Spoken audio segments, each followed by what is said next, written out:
So welcome everyone. My name is Alleyne and I am NAMIC-Virginia's president. And I am joined by Camila Avant, the president of New England, as the two chapters partnered on this Let's Talk About It series. Our mission as chapters is to educate, advocate, and empower for multi-ethnicity in the communications industry. We are appreciative of the support from our members, corporate sponsors, volunteers, and partners, some of which are on the call today. So we thank you.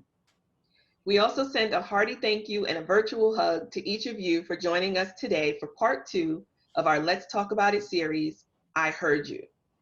Today, you will hear from dynamic professionals who will share insightful ways we can drive change and take action in our communities. I will now hand it over to Camila, who is the Director of Diversity Programs at Color Magazine for Bright Tower Media. She will be introducing our esteemed moderator and panelists for today's event. Camila?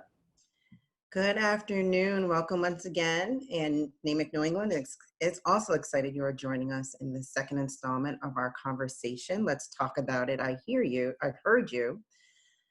As Lakeisha mentioned, I have the honor of introducing our panelists. So without delay, let's get started. First, we have Charlene Accetta, Deputy Director of Partner Engagement at the National Geospatial-Intelligence Agency.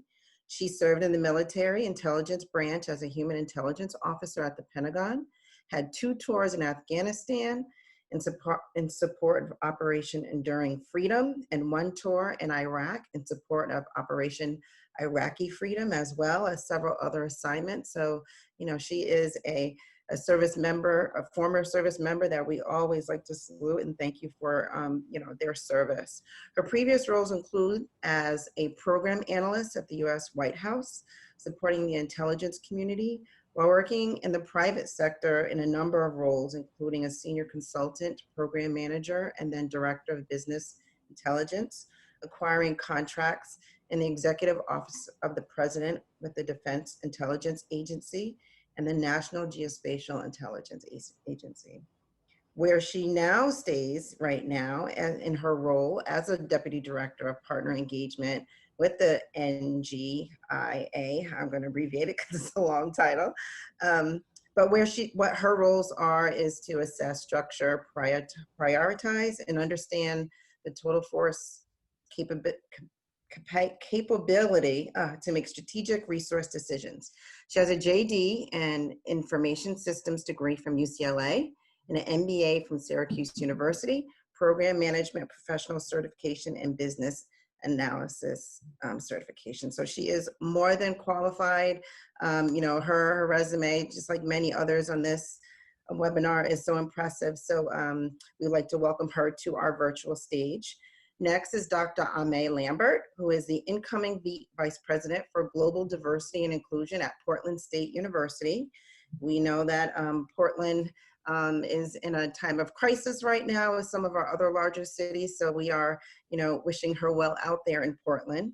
She currently serves as the Vice President for Equity and Inclusion and Chief Diversity Officer at Roger Williams University, where she leads the embedded of equality into all university operations and also supports the thriving of diverse student populations and employees. She is focused on metrics and evaluation data from many initiatives that's been launched during her tenure at the university, and also is focused on increasing the yield of faculty and staff of color hires, as well as the launching and empowerment of successful women employee initiatives and pro-equality policies and practices. Dr. Lambert has worked over a decade in D&I leadership positions in higher education. She's designed and hosts pre-conference institute for new chief diversity officers at the National Association of Diversity Officers in Higher Ed. She has a very vast interdisciplinary lens that helps her integrate the best of disparate disciplines such as organization development, neuroscience, education, intercultural communication, and the creation of complex responses to complex human challenges. And we have a lot of complex human challenges right now. She has been honored to have been a catalyst for Roger Williams University's efforts in this area and looking forward to partnering with her new stakeholders across Portland State University to amplify efforts there. So we wish her well, and we also welcome her to the virtual stage. Next, we have Cecil Lipscomb. He's the Executive Director of the United Black Fund of Greater Cleveland, UBF. UBF is a charitable organization that provides financial grants and technical support to neighborhood-based organizations offering a full range of health and human service programs for the residents of Cleveland's African American and lower income communities. Prior to this role, he was a senior director of institutes at the Cleveland Clinic and worked as a director of fundraising for Case Western Reserve University School of Engineering. Before 2004, he worked in commercial and government sales, management, marketing, and telecommunications sector for 10 years with 2 Fortune 100 companies who eventually merged to create Verizon. He holds and serves on a number of board positions, including the Cleveland Orchestra, one of the leading orchestras in the world, and has been placed in a significant commitment to community engagement empowerment. He received his undergrad degree from Ursuline College, his MBA from Weatherhead School of Management, and a certificate of nonprofit management from excuse me, Mandel Center for Nonprofit Organizations at Case Western Reserve University. Welcome, Cecil, to the virtual stage. And we also would like to bring in Cheryl Tan. She's a speaker, consultant, and CEO of Cheryl Tan Media. She helps corporate professionals launch video campaigns and create a greater impact in the world.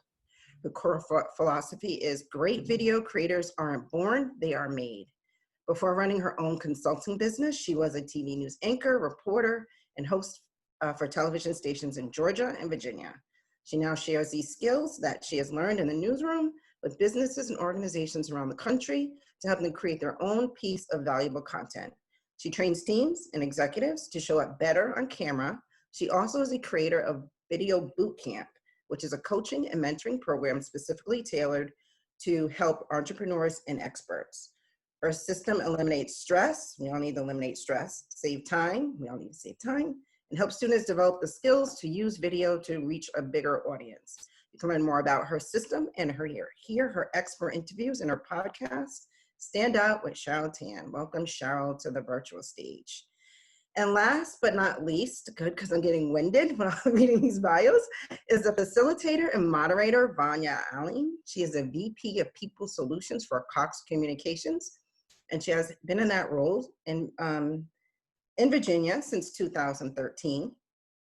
She leads a talented and innovative team of HR professionals who support the Virginia region with employee and labor relations, talent and performance management, safety, risk, and employee life cycle initiatives. Vonya initially joined Cox in 2007 as their director of HR for Cox Northern Virginia operation. And in 2019, WIC Washington, DC, Baltimore chapter recognized her for her contributions to cable and telecommunications industry by giving her the Touchstone of Leadership Listen Award. As founding and immediate past president of NAMIC-Virginia chapter, Vonya led a NAMIC expansion initiative serving the Hampton Roads and Richmond areas. Under her direction, NAMIC-Virginia won 3 out of 6 industry awards in 2017. Yes, I remember that. We lost our chapter and many others. And NAMIC-Virginia won 3 out of 6 industries awards in 2017. She holds a bachelor's degree in marketing from James Madison University, a master's degree in organizational management from the University of Phoenix. She is a member of WICT, Women in Cable Telecommunications, Society for Human Resource Management, SHRM. And Vonya has also graduated from Lead Virginia, the NAMIC Executive Leadership Development Program, and in the University of Virginia Darden School Foundation Executive Education. And with that, I am winded and passing the bar over to Vonya, who will facilitate and moderate our panel for today. Thank you. Thanks, Camila, for those great introductions. And I'm going to jump right into this wonderful discussion that we're going to have with our fabulous panelists. So just to orient the audience, this is the second in our series of the Let's Talk About It topic. And we are going to talk and hear from our panelists around I Heard You. In our first session, our panelists discussed the reasons for systemic and cultural differences and why they exist. Today, however, we're going to focus on what things we can do, individuals can do in our communities, in our organizations, in our businesses to take action. So this is going to be an action-oriented conversation. And before I start asking questions of our esteemed panelists, feel free to type in questions in the chat. We want this conversation to be very, very robust and dynamic. So we'll take questions along the way. So feel free to use that chat box. So with that being said, we're going to go ahead and get started. So panelists, this is a question I'm going to ask of each one of you. So whoever wants to get us started after I ask the question, that'd be great. And the question is, what actions have you personally taken to advance the conversation about race relations and help create more inclusive environments in your community? So just start us off with, what have you personally done? Who'd like to get us going with answering that question?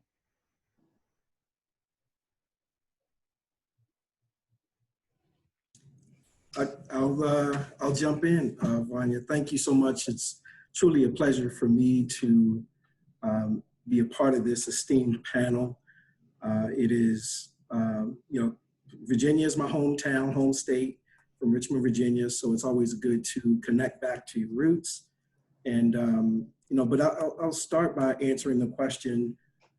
It is my job daily to kind of have such conversations regarding inequities, racial matters. And, prior to this pandemic and the racial unrest, civil unrest that we're experiencing, one of the local CEOs, his name is Chris Adams, it's a friend. He's the CEO, president and CEO of Park Place Technologies. It's a truly dynamic company that's been growing by leaps and bounds. It's in probably 20 or 25 countries, and it's headquartered right here in Beechwood, Ohio. And he reached out to me because we work on a few boards together, or serve on a few boards together. And he said, Cecil, I need you to come over for a tour of our place. And honestly, I didn't know why I was going, but I'd been to the building once before for a meeting. But he started off the tour and said, I want you to take notice that our organization doesn't look diverse. And I want to be intentional about creating diversity. And I mean, right here in Cleveland, I don't want to bring people from around the country. I know that you have relationships, and I know that you care about this subject as well. And so we started that process, but it kind of faded as Chris pulled back, and I started dealing with maybe some of his team members. It was kind of not the right fit for the organization at the time. There was a lot of priorities here, follow this formula that we do. We've done it for women in the workforce, and now we can apply it to African Americans. Well, fast forward to the pandemic, they call me, the team that I've been working with briefly, and we started an effort to be truly intentional about how we engage. So we're doing some career fairs virtually, and actually getting people hired at Park Place. I sent my first candidate, and they, just the other day, and I got an immediate response. They said, this person is phenomenal. They couldn't believe how much of a fit this person was for some of the roles that they have available. And in fact, the very people who were kind of like I was pulling along to this process within the company, they're now dragging me along. They're pulling me because I have so many moving parts. So that's one thing, and I believe in being practical in what we do. People are out of work, people are being let go from their workplace.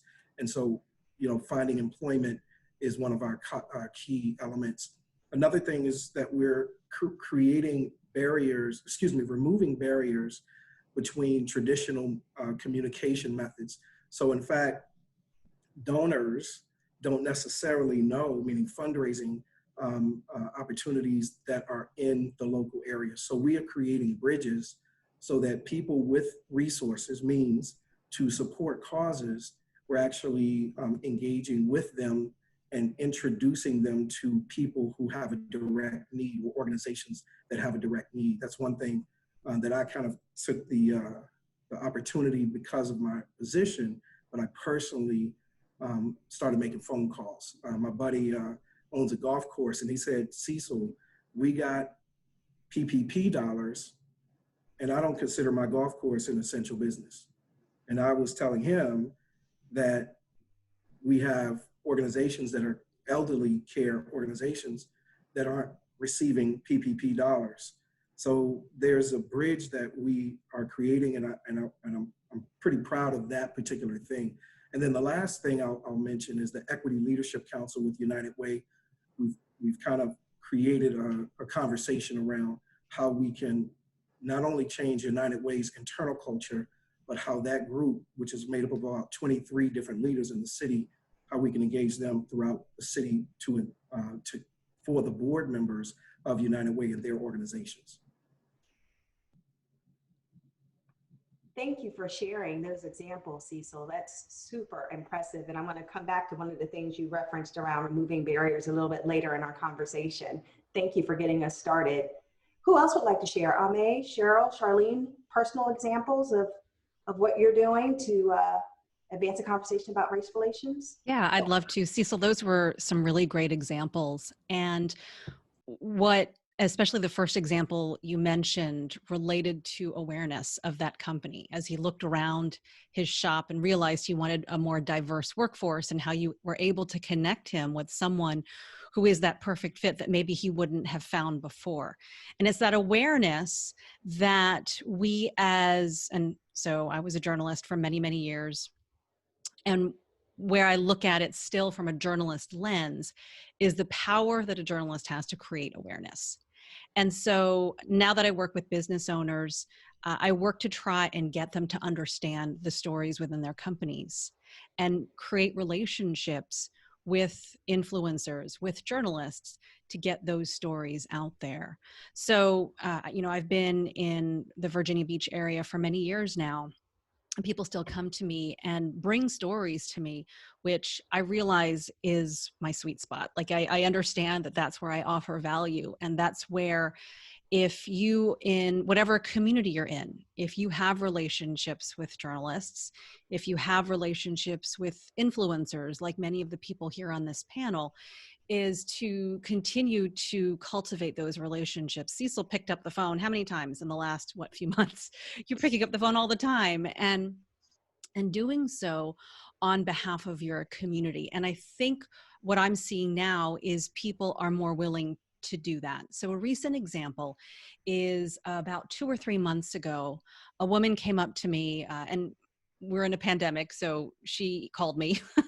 She didn't come up to me at all. She called me, and she said, I want to take this momentum and take it further, but I don't know what to do. So I think there are a lot of people out there who are in that position, and she had been able to amass a following of people just like her, women who wanted to do more to create awareness, to provide change.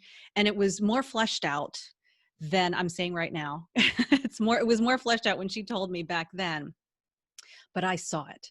And so I was able to connect her with a journalist, and all I did was I just made that connection, and the journalist saw the story. So, what I'm trying to say is I think now is a time where, as you examine what's happening within your organizations, with your localities, with your businesses, with whatever organizations you're a part of, consider what you can do to share that with someone who has a microphone. And when doing so, approach it as a story. I wouldn't say, hey, do a story on this because it needs to be done. You can do that. But what helps more is if you can tell the benefit of that story to that journalist or to that influencer, and let them put the pieces together and then tell that story in a way that makes sense. And so it's more collaborative in that way. So that's just one example of what I'm trying to do, is as I'm in my community walking around, I'm not doing a lot of walking around, I'll be honest, but as I'm on Zooms or on the phone, I'm hearing people and trying to see where I can make that connection. And I will tell you that the journalist friends that I have are doing the same thing. They're trying to find the stories within our community that need to be told. Excellent. Thank you, Cheryl. The power of storytelling. We need it now more than ever. Thank you very much. Alleyne, let's hear from you. Sure. I think what's being so interesting is doing this not just against the backdrop of a pandemic, but doing it during a time of transition, right? Moving from one role to another. So that's been particularly interesting. The grief, right? Holding space for grief has been really important, right? This has been, especially for BIPOC folks, this is has been a time of trauma on many levels. And so holding space has been really interesting. But supporting student voice has also been very interesting, right? Our students went home in March, but as they have started to respond and kind of hold us accountable, right, during this national moment of reckoning, and I'm on my way out. So what are the pieces that we can put in place, right, to ensure that the work continues and actually that we amplify and deepen our commitment to racial justice and equity? So there are a few things. There is a program that we have that I am honored to facilitate, and it's 25 hours. And I was like, there was just no way I was going to do this before I left. This just was not going to happen with everything else that was going on. And what I did listening to student voices was we kind of came up with a compromise, and we did like an 18-hour abridged version. And so, and we're doing it virtually for the first time. Usually it's in person. And really sat down, and it was a predominantly white group, leaning into conversations about racial justice, developing the capacity to see systemically. I speak as an immigrant that the US is incredibly individualistic. So people see themselves and they're like, well, I didn't do that, or they see things on the interpersonal level. And it's very hard to see things systemically. It's also very hard to see things that are implicit. So we spent a lot of time leaning into that, and you hear those things sprinkled through all of my answers today. And so that was, I really feel honored to have held that space for 18 hours. And then Cecil was talking about representation. That is critically important, right? So representation, and Cheryl was talking about stories.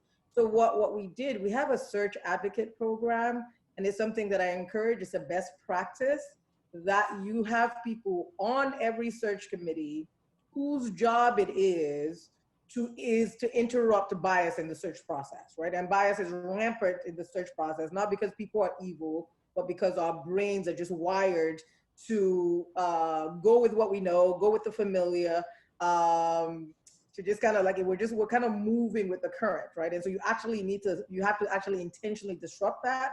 And so having search advocates on committees are really something I recommend to everybody. And so we expanded that. So we made sure we had more people trained. We built some protocols so that folks can continue to do that. We've had some success with that program. And so we wanted to kind of shore it up and ensure that it will continue after my departure. So those are some of the things that we've done. We have a plan, making sure that the implementation and accountability pieces were clear are also things that I've done. Thank you, Alleyne. I love that. Interrupt bias, disrupt the current. I love that. Thank you. And last but certainly not least, Charlene, give us your thoughts.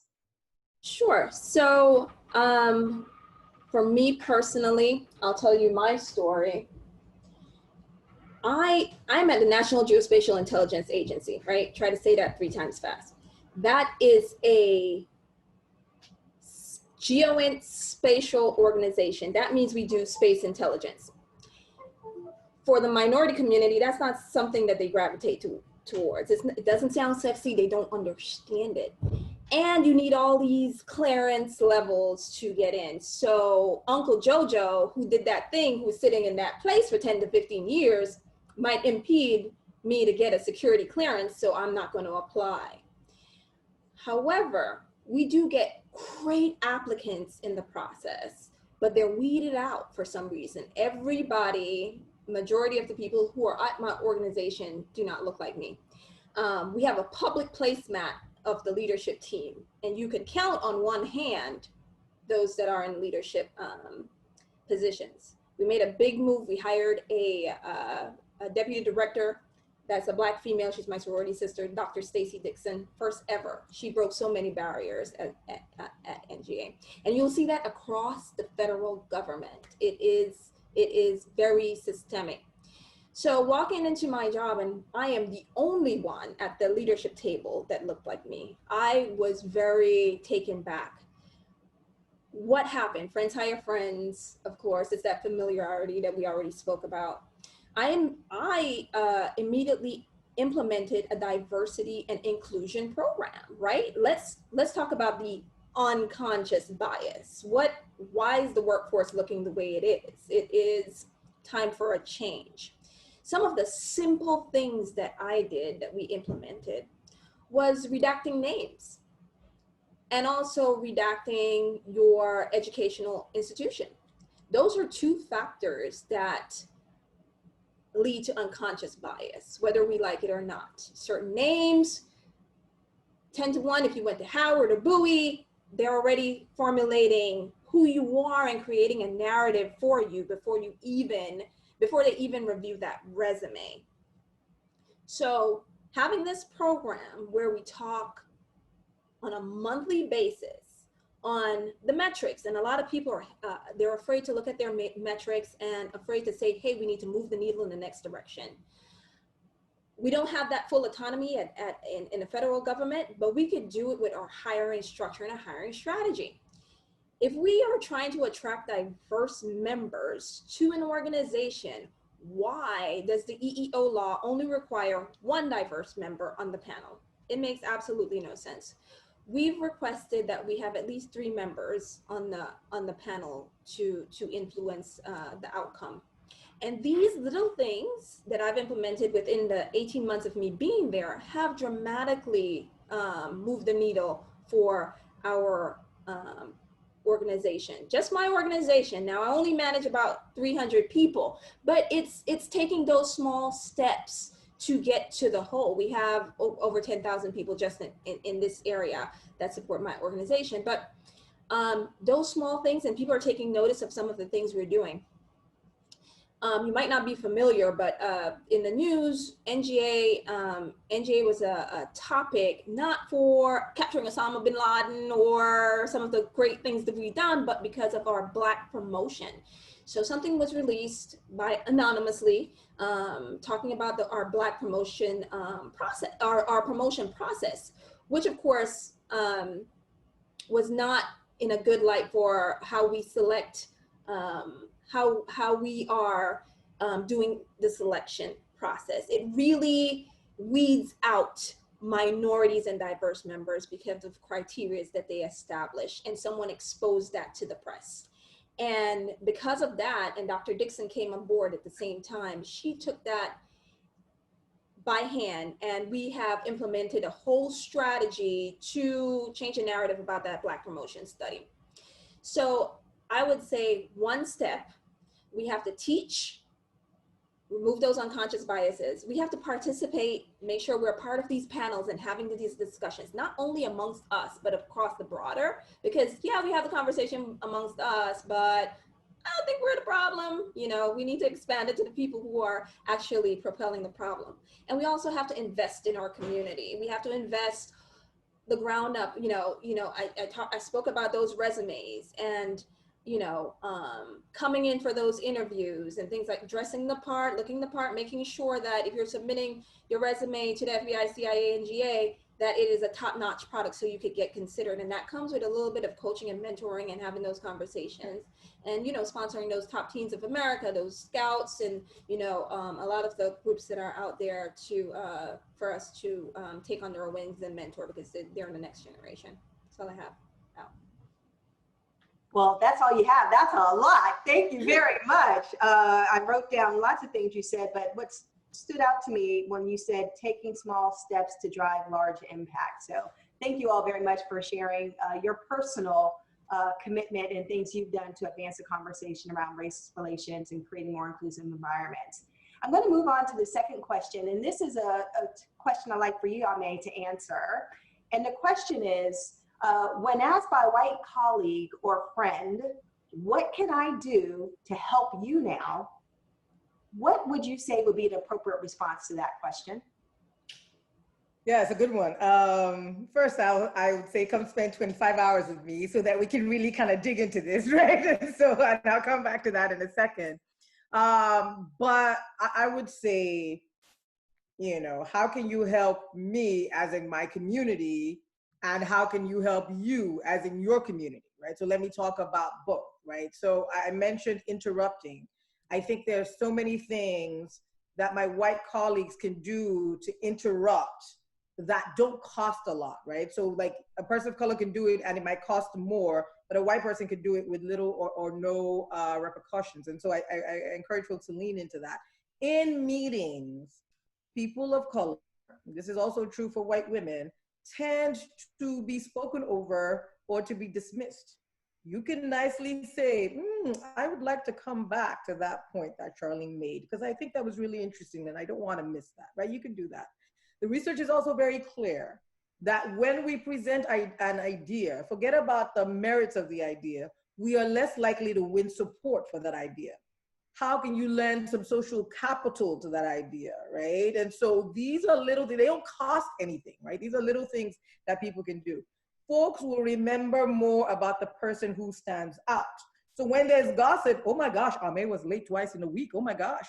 Somebody can say, I thought Joe was late every day for the last 2 weeks, but people knew that his mom was sick. Has anybody asked Alleyne what's going on? Right? Like, they're just little things you can do to just interrupt these patterns. So I'm co-signing everything that Charlene said, right? And then think about how you build your lens and how you build the lens of your white colleagues to see these things, right? And so that the burden is not always on people of color who have to moderate their tone, they have so that they can be heard. It's just like, it's a lot of work for people of color to always have to educate, and you can help with that. And so one thing to do is, you know, you start by building your own lens, and then you're full of it, and then you have to like share that with other people. And so because good intentions are not enough, right? What I tell white colleagues and young people is that you have to have a healthy respect for systems, right? They were intentionally built and there's a lot of redundancy. So don't think that you're not smarter or more committed than everybody else who came before you. Is that systems morph and they adapt, right? And so you really need to educate yourself if you want to take on the system. Thank you. I wrote down in all caps, good intentions are not enough. Thank you. Thank you very much for sharing. I'm going to move on to our next question, which is for Cheryl. Cheryl, as a result of the work that you do, being a journalist and certainly leading your own media organization, what has been your greatest satisfaction and conversely, your greatest disappointment in the media industry, particularly in the space of race relations, cultural differences, et cetera? First, I want to say, Alleyne, I loved your points. Like I love what you just said. And I would say that people only know what they know. And I will say over the last 5-6 months, we realize it's not enough. We know what we know, but that's not good enough, especially when it comes to race relations. And I truly believe that there are people out there who are now beginning to understand that.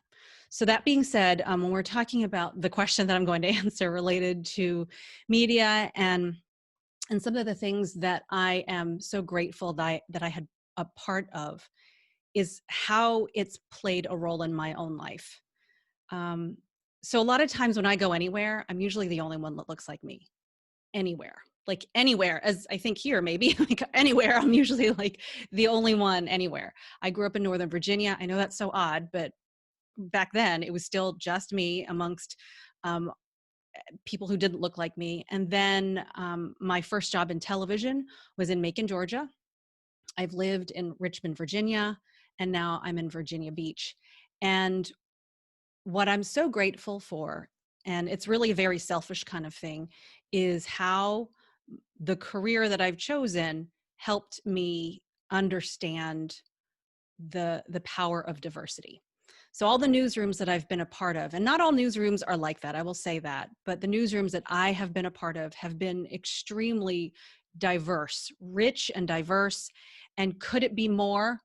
I'm sure the answer is yes. I'm sure the answer is yes, but there was plenty of diversity that we all learned from. And so in my life, I would have to say that that has helped me see that we are different. And I see color, and I see color as it relates to lighting. We'll tell you that right now, because when you are lighting a set, different colors need different kinds of light. And so the reality is there is color. And part of that is cosmetic, but part of that is also understanding that there are differences, and we accept that. And newsrooms, if you've never heard, or if maybe you're unfamiliar, or if maybe you are, they're like families, because we are together so often and we are working so closely. And especially in breaking news situations, we are each other's rock. And so you learn about people's views on things and the way they grew up and how it's different from your own. And they learn as well the things that you grew up with and the things that you value. And so I will say that is probably for me, the greatest satisfaction is to have seen that in my own life and see that in different newsrooms. Is it all perfect? Absolutely not. And the thing about being in the communication industry is the people I've worked with in the past are very good at speaking up. So what I would say is that has been a really wonderful thing to see. The greatest dissatisfaction, and I, this is not a media talk necessarily. And so when I talk with people and they talk about how the media is this and the media is that, and I hear it all and I get it and I understand.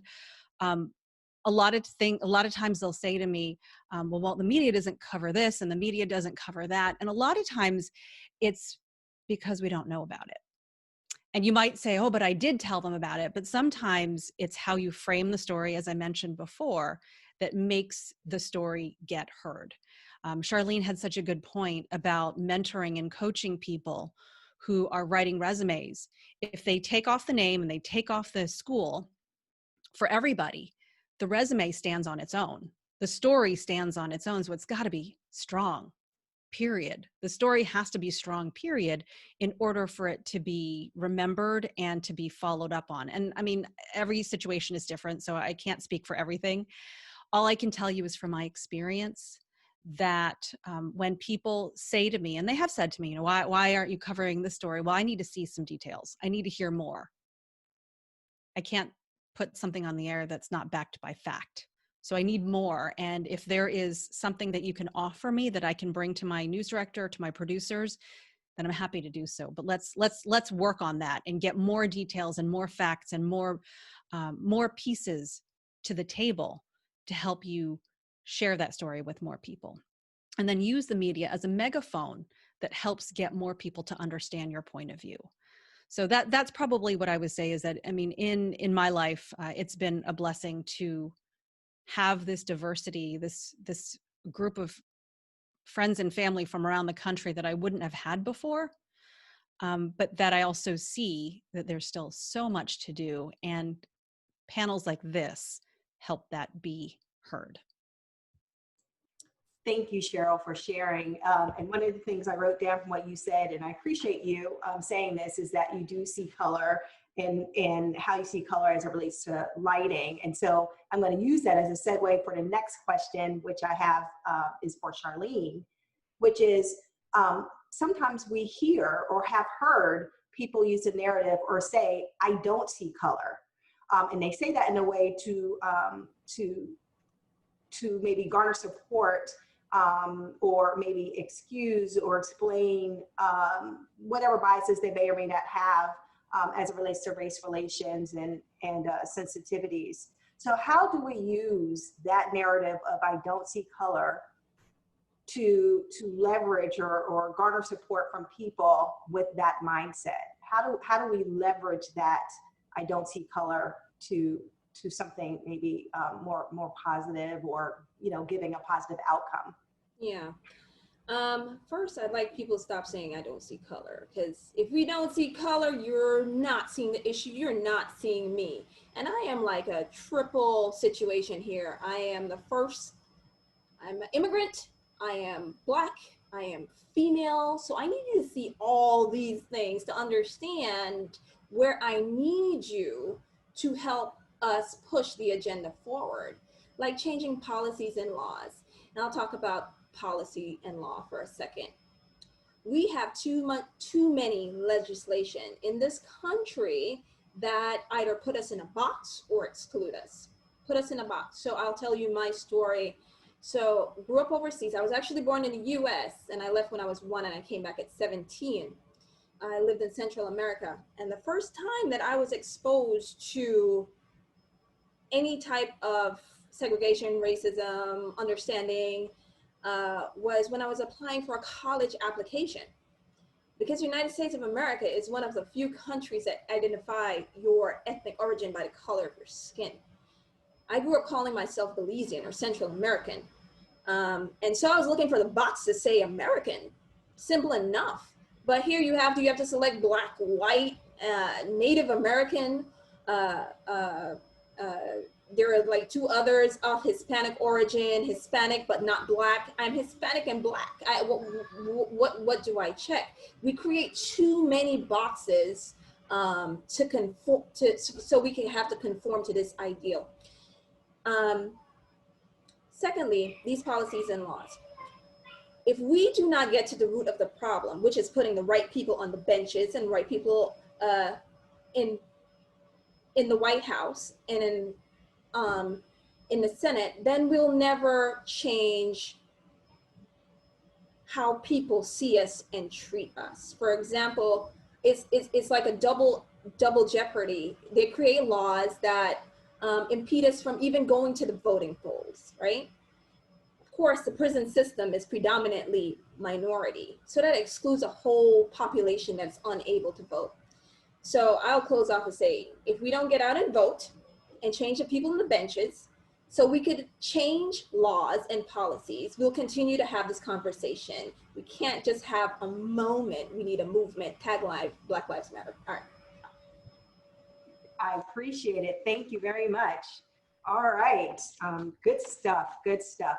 And I'm going to take a moment before I go to Cecil with the next question. Again, feel free to send questions in the chat along the way. We're going to keep with me moderating, but if you have questions, feel free to put them in the chat box. Cecil, I'm going to turn to you. From your purview in the not-for-profit organization world, how have not-for-profit organizations been impacted by racial unrest?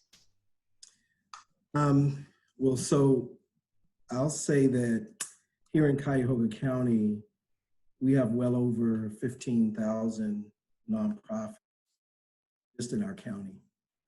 It's quite a bit. So Cleveland has a history and a legacy. So it's very much ingrained in the culture of the community to, for people to come to us, not only just in times of help, but in advancement. But I'll just touch on a few things.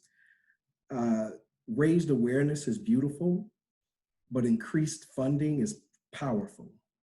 Okay, so the conversations and Dr. Ame, I want to co-sign on everybody's comments. There's been some powerful things said.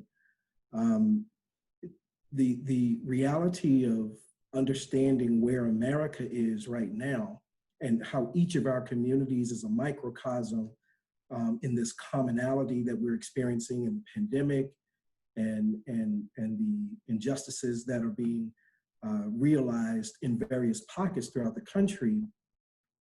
There are groups of people in that context and corporations within that context that are being extremely intentional about directly engaging the issues of race and race relations, which is amazing. And so, for somebody like myself who goes around and kind of lives and breathes it every day, the awareness that many companies are saying, you know what, right is right, wrong is wrong, let's address it, let's deal with it right here and now. Those companies and organizations and governmental entities have come out of the woodworks. I'm getting calls every day to apply for funding. I'm being invited to apply for funding. So I would just encourage your various corporations, Dominion Energy, headquartered right in my hometown of Richmond. They gave us, I think, recent $100,000. We got a conference call with them tomorrow just to figure it out. They just wanted to give us money on Juneteenth to send a message to the greater Cleveland community that we are going to stand for change and change in the right direction and needed change. So that's just, you know, first and foremost, sustainable monies that are growing organizations to make a continued impact, even when, excuse me for being frank here, y'all asked me to be a part of this, even when it becomes less of the notion for America to deal with the issue, okay? Even if it fades in our consciousness, corporations are partnering with us and having backroom conversations to say, regardless of what the future holds, we're gonna solve this problem. And so when you solve a problem, that means it's, you know, a finalized outcome. And so I'm grateful for those real conversations that we're having, which did not truly exist in the past. And we all know I was a corporate guy too. So you give a little money, you go to a chicken dinner, you applaud people on stage, and you make an impact in the community and you feel good. But was that problem fixed? You don't know. That problem has existed all my life, so maybe it should be here. I don't know. Now, no, we're fixing things so we don't have to address it again. So I'll say that, and then just going through a couple of extra points real quick. Overwhelming demand is what we're seeing. I don't even want to describe some of the things that we're seeing, but it hit me. I was on a totally unrelated call with some of our agencies that we give out grants, and we were on a Zoom call, of course. And one of our guys said, hey, we got to jump off. I don't know if anybody on the call is seeing an increase in depression amongst teens. So we got 2 calls yesterday, and we got to go see people who would normally come to our center, but because of the pandemic, they can't come, so they're stuck in an unfavorable environment. And so they attempted to take their life. And so for me, when that happened, it just woke me up beyond, you know, so there's some things that we don't realize that are occurring as a result of this pandemic. And we each, you know, face things differently. And so I'm very careful when I talk to my corporate friends. It's like, don't use the term so loosely that we're all in this together. Because, you know, just a simple thing like going to the laundromat is something different than what I have to do at my home when I can go downstairs and wash clothes in my, you know, laundry room. So that's one thing I'll just say. And briefly, heroes, I call it the hero conversion rate. The hero conversion rate is like so fast right now. We got people doing amazing things, and it's exciting to see, you know, people that were like home sitting, and now they're actually taking action to make change in their neighborhood with people beyond their family. They're taking care of their family, but now they're saying, okay, my neighbor needs help. And so we're getting those heroes that just are showing up. And one person now in here, Shannon Kane called me up. She lives in Calabasas, California, and said, my grandparents, I've never lived in Cleveland, but my grandparents, who now passed on, lived in Cleveland, and I visited in the summers, and I know how important Cleveland was for them and how important it is in this upcoming election. So can I work with you all voluntarily to run a get out to vote, voter registration, voter education campaign? So here she is in Kanye West's home city, right? All the way on the West Coast, and volunteering, and I'm saying putting in hours. We created an organization within our organization that is working with the Urban League, the radio station, local DJs, to increase the voter absentee ballot process, that exposure to our inner city environment. So I think that's kind of the purview that I would say I'm seeing, Vonya. Thank you for such a robust answer and comprehensive answer. I want to go back to one thing you said before I move to the next question. Is the very first sentence, and I think I captured it, but it was so powerful, I want to make sure I got it right. Did you say raised awareness is beautiful, but increased funding is powerful? Absolutely. Okay. All right. I want to make sure I got that right. That hit home. We need money, just like anything. I mean, any family, any person, any company, you know, we can talk it to death, but at the end of the day, if we don't have the resources that's distributed, acquired, and obtained equitably, I think it was said on the call, Charlene, you know, talked about, I don't know why, but the folks aren't showing up or allowed to pass go in this, you know, job application process. We know that there's some underlying notions that may occur because America has systems that inhibit people from achieving certain layers and certain levels of success. So yeah, money and increased income is an answer to many problems that the community faces. I appreciate it. Thank you so much. May, I'm going to move to you. And with the work that you do at the university, this question is really around our young adult community. And so the question is, how would you explain what is happening in the world's current state to young adults who are asking? Absolutely. So I think one of the things that's so fascinating is that young people are activated, right? They're protesting, they're writing petitions. So they're, in some ways, they are leading us, right? What I appreciate about students, about young folks, is that there's a purity of mission that I think that I forget, right? So we're talking about being practical, and you're in a system, and you know, some days I'm like, how complicit am I becoming, right? It might need to be, but young people are just, they're very clear, like this is wrong and it's wrong and fix it. So what they do is they remind us, right, of the values that we hold dear, and they hold us accountable. I think for folks who are not, right, folks who are trying to find their way and trying to figure out what's going on, the MLK quote that protest, he used the term riot, but protest feels more appropriate to me, are the language of the unheard is so important, right? And so, you know, and in the context, he said, you know, what is it that America has not heard? And he talks about, he lists all of these kind of systemic injustices. That would be my way in for young people, right? Because I think especially when it's folks of color, and I'm going to speak specifically to anti-Blackness, we have never been allowed to be fully human, right? And so we're not allowed to grieve, right? And so anger, in some ways, people can understand, and anger fits into that kind of narrative of us being brutish and, you know, kind of animalistic.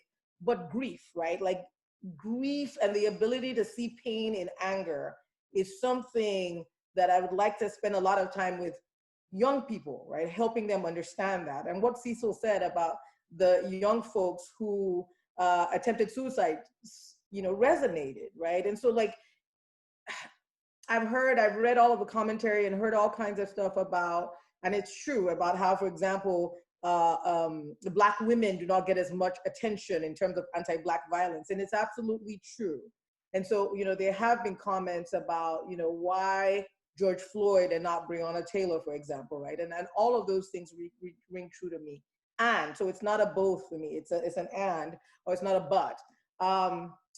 George Floyd's video, anybody with any sort of humanity who watches that for this extended period of time, for stuff that makes no sense, like at any point in time, this could have been stopped, right? Because in my mind, I'm thinking, if you're a cop and you're not like 10, once somebody says, I can't breathe, that would trigger Eric Garner. And you would think about, and you know, you're watching that video and you're like, oh my gosh, I can't imagine being a young person watching that, because as an adult, that has stuck with me. It's different from watching folks be shot.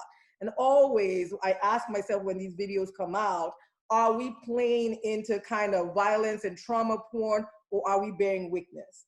And I make decisions, but watching a person get shot is incredibly different from watching a person's life snuffed out. And for young people who are watching videos like this for the first time, it is incredibly traumatic. And if there's no space for them to process their grief, which is going to show up as anger, because stages of grief, we always start with anger, and we're socialized to be angry and not to be vulnerable, right?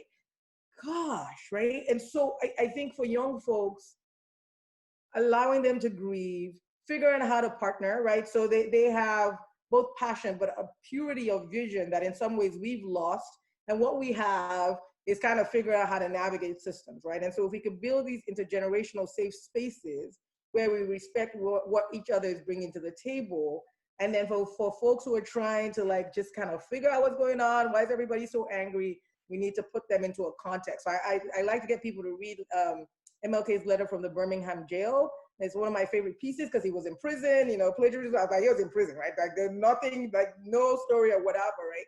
And what gets me every time I read it is how present it feels. I'm like, oh my gosh, right? This could be 2020, right? And so when young people start to get into that and they recognize that, oh wow, this is generational stuff and these systems are not changing, then they understand why there's rage. Then they understand why people are in the street. So like kind of that combination is what I would lean into. Wow, you said a lot with that answer. Thank you. One of the things that you said that resonated with me, and I appreciate the way that you phrased it, was young people hold us accountable. They have a purity of mission and vision. So thank you for stating that so eloquently. And that's absolutely true based off of what we continue to see from the actions that young people across the world are taking. So thank you, Alleyne, for such a thoughtful and detailed, comprehensive response. Cheryl, I'm gonna go back to you, if that's all right. And I want you to kind of, if you're willing, to share maybe some personal experiences or compelling arguments that have motivated you to get involved in being an advocate for change. So I try to stay in my lane. I think I talked about that earlier, and do what I can to elevate what needs to be spoken. And, you know, I think it's clear that when we were watching what happened on TV, I've got 3 young children, I've got 3 boys, and it really, you really don't know how to help them understand in the moment how to go forward. And so, Alleyne, I really appreciate what you said. And I appreciate the moment that you were talking about, the stepping back, and then to helping them to be powerful in the way, because they're the future. I know that they're the future. I mean, I've got teenagers, so, and they, confusion, not understanding, and not seeing that this is the world that we have right now. But, you know, to Cecil's point, and boy, Cecil, I hope you have the ear of a journalist somewhere in your town, because if you can show visually some of the things that you're talking about, those are the stories that need to be shared. That's where it starts. So for me, it's always been one story at a time. And so I'll share a story, and, you know, I don't want it to be, and this is from many years ago. I've worked in many newsrooms, so I don't want you to be like, this is the newsroom where she's talking about. Nope. But I've worked in a lot of newsrooms, and as I've mentioned, they've been very diverse, which is key. It's so very important to have key and diversity. It's just so important, and this is why. And so, you know, people always talk about the news as being violent, right? You know, we only highlight the crime. We're always highlighting the crime, and the crime is the only thing that we talk about. And, you know, in one of the newsrooms I worked at, there was a situation, and there was a string of crimes over the course of, I want to say 2 weeks or something. And so every night felt like it was a crime. And so for a news staff covering that kind of story, it takes a toll. So by the second week, people are like, oh, it's another crime. It's just another story. And here's where I want to emphasize that it was the diversity of the newsroom. It's the diversity in ages. So we have older people, we have younger people. So diversity in all ways, and the people who are willing to step up and say, this is not just a crime. This is somebody's family. This is somebody's son, somebody's husband, somebody's child. And we need to cover it just like we covered it 2 weeks ago for the person who was a victim 2 weeks ago. So, I don't know, and I wish I could explain it better, but I remember it like it was yesterday, where you had people in the newsroom who were like, look, this is a story that is important just like any other. And it is a person who deserves news coverage just like he would cover in any other way. And it was a human being who deserved to be remembered.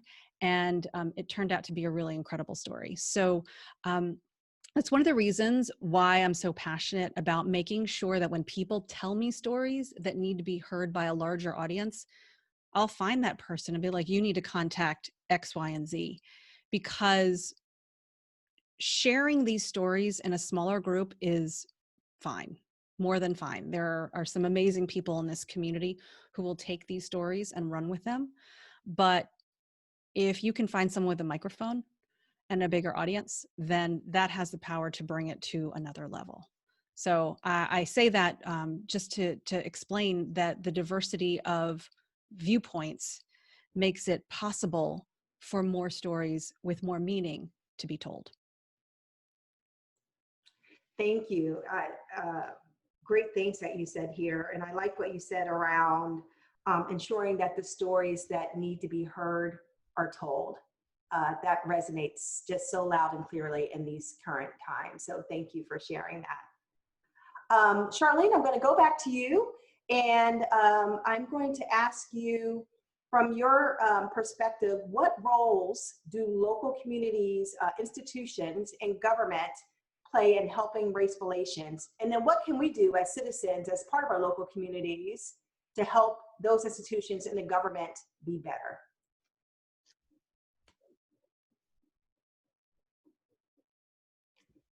Can't hear you, Charlene.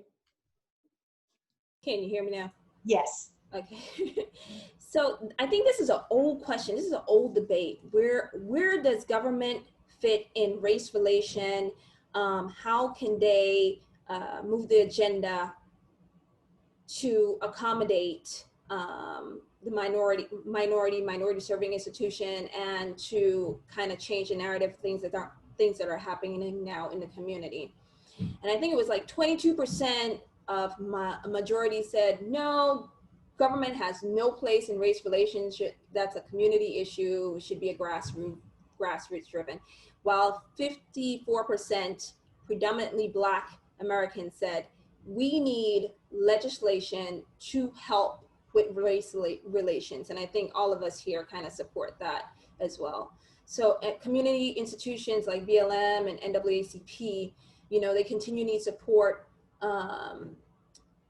They continuously need our support, and we have to continuously support those organizations, because that's who we call when we need to organize, and we need to, you know, have that big presence downtown. Hello, I'm sorry, your open mic. But we need to have that big presence downtown, or where we need media attention, or where we just need to really get attention to the narrative. I mean, it was the protests in Ferguson and that community that led to, you know, mandatory body cameras for police officers, right? So continuously engaging through those organizations who are organized and structured and understand how to get the message forward is very important.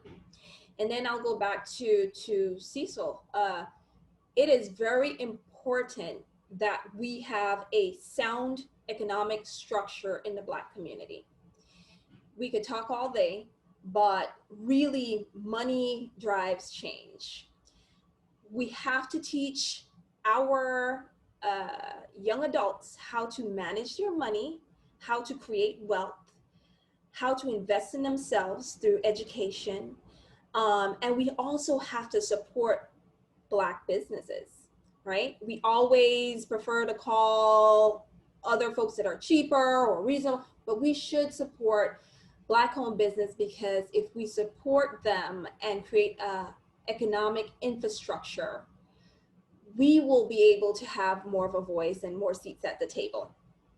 It's all about money. So Black businesses are very, very important. And also, again, I'll go back to voting for legislations that support Black businesses and create stimulus for minority businesses and minority service institutions, because that's where our entrepreneurs are coming from. Over. Thank you. So focusing on education and empowerment and mobilization and engaging with organizations that know how to mobilize can help us kind of keep this momentum and this movement going and sustainable long term. Thank you, Charlene, for your insights. I am going to go back to Cecil, and I would like to ask you, Cecil,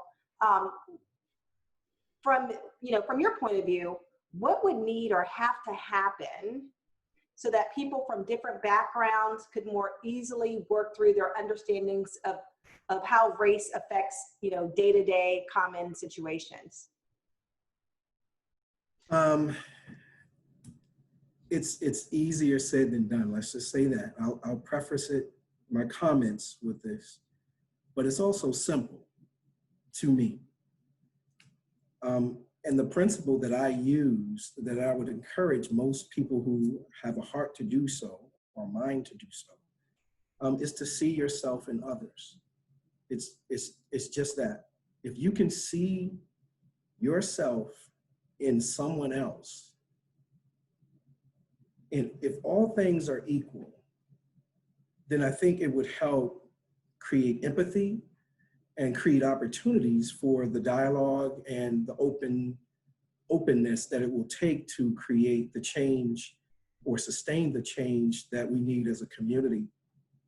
I'll be honest with you, I've been really focused, and it's overwhelming. And Dr. May, you say, sometimes we become more formal in our process, but then every so often I get like a jolt, as I mentioned earlier, in this recent situation in Aurora, Colorado, with the Gilliam family being pulled over. And when I saw the baby on the ground with her mother and sister and all these ladies, these Black women and young Black girls on the ground with guns drawn on them. And then I reflect back to what just recently happened with George Floyd, and that the cops were simply the police officers were simply just following the protocol on how to pull over, and their logic of what they were experiencing didn't resonate. And it makes me just go back to, if they saw themselves in that particular situation, their daughter, their sister, their mother, if all things were equal, would they continue to stand there with a lethal weapon pointed in the direction of these children? And then the young, I guess the middle child, said something to the effect of, well, who are we supposed to call when we need help, when there's trouble? Who are we supposed to call? That really hurt me. So I'm just saying that empathy is a powerful thing. And in order to be empathetic, human preservation, take care of self first and then others, that's fine. But then take a step back and see yourself in your fellow man, fellow human being, fellow woman. Just make sure that we're doing that. And George Floyd, to me, just taking race relations, because it's difficult for a lot of people to talk about race. The America's greatest sin, slavery, is very challenging to bring that up in a boardroom, right? So we get it. But when you look at the video that was referenced earlier by Dr. May, I just think that you have to look at not Black versus white, in that you look at humane versus inhumane, good versus evil, right versus wrong. These are qualities that, to me, in a civil society in which we exist, have to be top of mind. I'm not talking about getting political on this thing, but humanity. And if you call yourself a civilized person, then you have to put that lens on, or otherwise you're not a civilized person.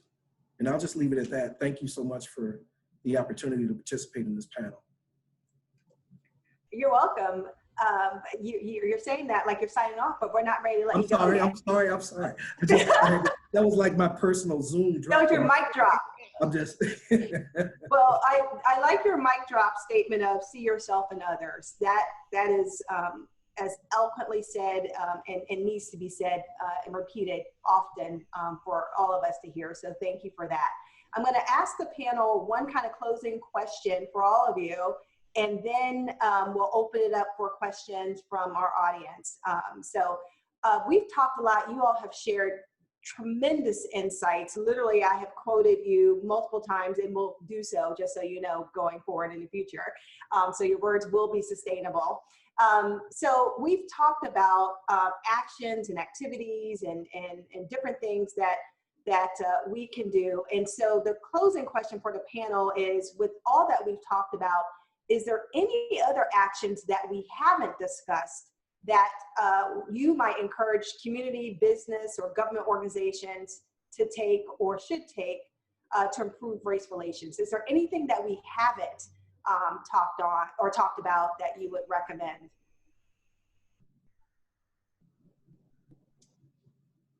So I would, Charlene talked about policy and legislation and the power of that. I would encourage folks in any organization to take any policy or practice, anything, right? And just ask the question about what's the impact of this, right? Who might be disproportionately impacted? Lots of policies or practices have just been there for a really long time, right? And we just had a situation was so interesting where we thought that in our contract, it says faculty schedules have to be based on seniority. And then somebody who's been there and really knows the contract said that's not true at all. It's a practice. It is not in. And so we were talking about it in the context of childcare, right? And so earlier career faculty tend to be folks with younger children, right? And so when all the senior folks schedule classes, it makes it really hard for folks who have little ones, right? And so right there, we're like, oh, but I have heard that many times. Oh, classes are scheduled based on seniority. So take anything. It can be the most benign thing and just unpack it, right? What was the context for this? Who's been impacted positively and negatively? And I think that those little steps, I like the kind of thread of practicality, you will find some interesting things. Excellent. Thank you, Alleyne. Any other insights from our panelists before we turn it over to our audience for questions? I'll just add that, for members of this organization, it is probably easy for you to, think about your collective effort, and then you kind of take best practices and go into your various workplaces and kind of introduce various concepts.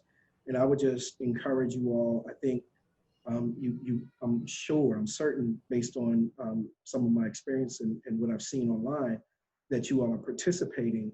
But I want to, I'm gonna use the term as co-conspirator. I want you all to see yourselves in terms of getting good trouble. I want you all to push yourselves, the envelope in your various organizations.